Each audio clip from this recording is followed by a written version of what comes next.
Hello sa inyong lahat! Narito na naman si Mami Essie para mag-share na naman sa inyo ng isang masarap na recipe. Ang simpleng-simpleng kamote. Pasasarapin po natin to. Gagawin po natin tong kamote dessert o kamote delight. Pero bago tayo mag-umpisa, kung kayo ay nasa Facebook, don't forget to follow, like, and share. At kung nasa YouTube naman po, wag lang kalimutang mag-subscribe at pindutin ang bell button para lagi kayong updated sa ating mga bagong video. Ngayon, narito po ang ating mga kakailanganing sangkap. Gagamit po tayo ng 1 kilong kamote. Kahit po anong kulay ng kamote, pwede. Tinalupan ko po at hinagiwa ko lang po ng ganitong kalalaki. Gagamit po tayo ng 3 tablespoon butter, 1 pack ng all-purpose cream, 1 gatas na condensed, 1 malaki, at ito pong cheese na ating gagamitin pan-toppings. Okay, uumpisahan po muna natin yung pagpapakulo. Napakasimpleng recipe po nito, pero napakasarap. Okay, pakukulo ay i-steam lang po natin tong ating kamote.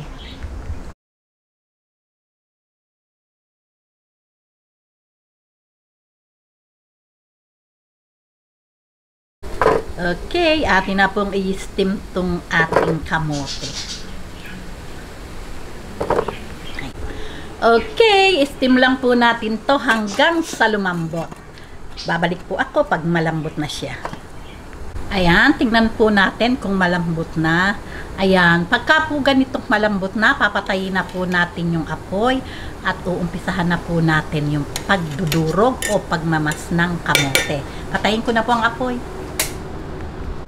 Okay, imamas na po natin hanggat mainit. Mas maganda po kasi mainit para malambot yung ating kamote. Ayan, ganyan lang po ang gagawin natin. Atin lang po dudurugin lahat. Okay, ngayon, heto na po yung ating kamote. Namas na po nating mabuti. Ngayon po, umpisahan na po natin yung pagluluto ng kanyang sauce o pang-toppings.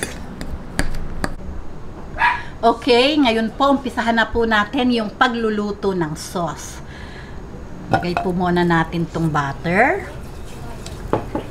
Ayan, tunawin lang po natin. 3 tablespoon po itong ating butter.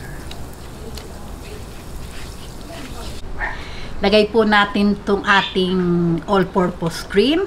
Nasa medium to low heat lang po yung ating apoy.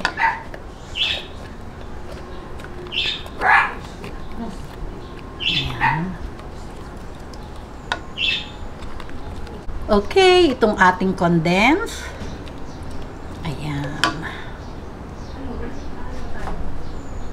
Atin lang pong simutin ang natitira at sayang. Ayan. Haluin lang po natin to hanggang sa lumapot. Nuulit ko po, yung ating pong apoy ay nasa medium to low heat lang po. Okay. Tuloy-tuloy lang po ay yung paghahalo hanggang sa lumapot.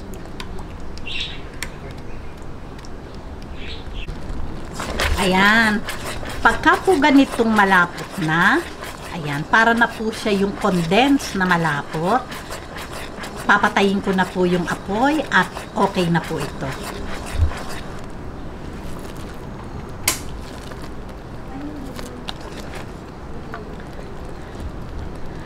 Ngayon po, babawas lang po tayo dito ng pang-toppings. Ayan.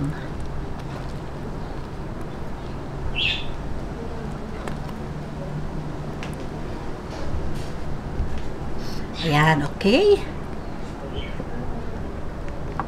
Ngayon, ilagay na po natin tong ating kamote na dinurog. Ayan. Napakaligat po nitong nabili kong kamote.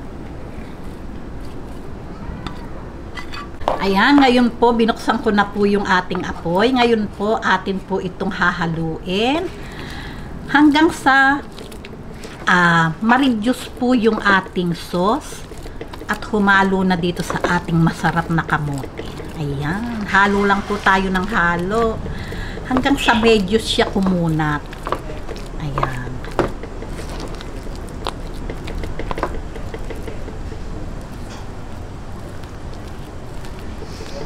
Ayan, ganyan lang po. Huwag po natin titigilan ng halo. At yung pong aking apoy ay nasa medium to high heat. High heat to medium lang po yung ating apoy. Ayan. Pagka po ganito, ayan, hindi na po humahawa sa ating panghalo.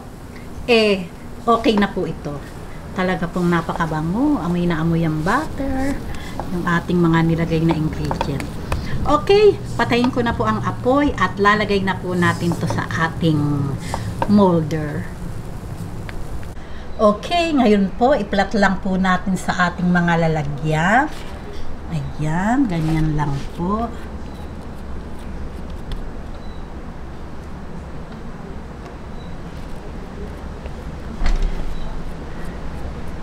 Ayan, okay, ayan, naglagay din po ako sa lyanera para po kasing maganda. Naglagay lang po ako nung, ano nga ba tawag sa plastic na to? Ayan. Nilagyan ko lang po ng cling wrap para madaling tanggalin pag ating binuhos. Ayan. Okay, ngayon, heto na po. Ito po yung nakalagay sa lyanera. Lagyan na po natin siya ng sauce. Ayan. Haluin lang po natin para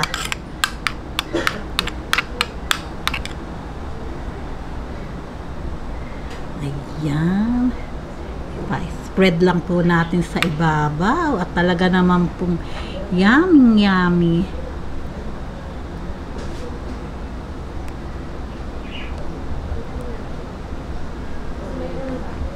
Okay, nalagay na po natin yung ating toppings. Ngayon po, syempre, para lalo siyang mapasarap, lagyan po natin ng cheese ang ibabaw. Oh, tingnan nyo naman, talagang yummy, yummy. Ayan. Ayan. Okay, tingnan nyo naman po, mukha po talagang katakam-takam. At syempre po, tikiman na po tayo.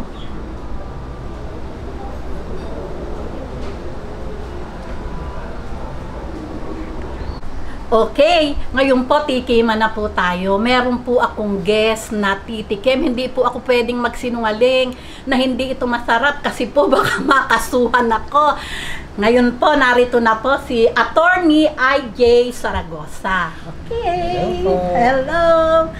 Titikman mo to ha. Wala pong kokontra na hindi ito masarap kasi baka makasuhan po tayo. Sige, tikman na okay, natin. Tikman na.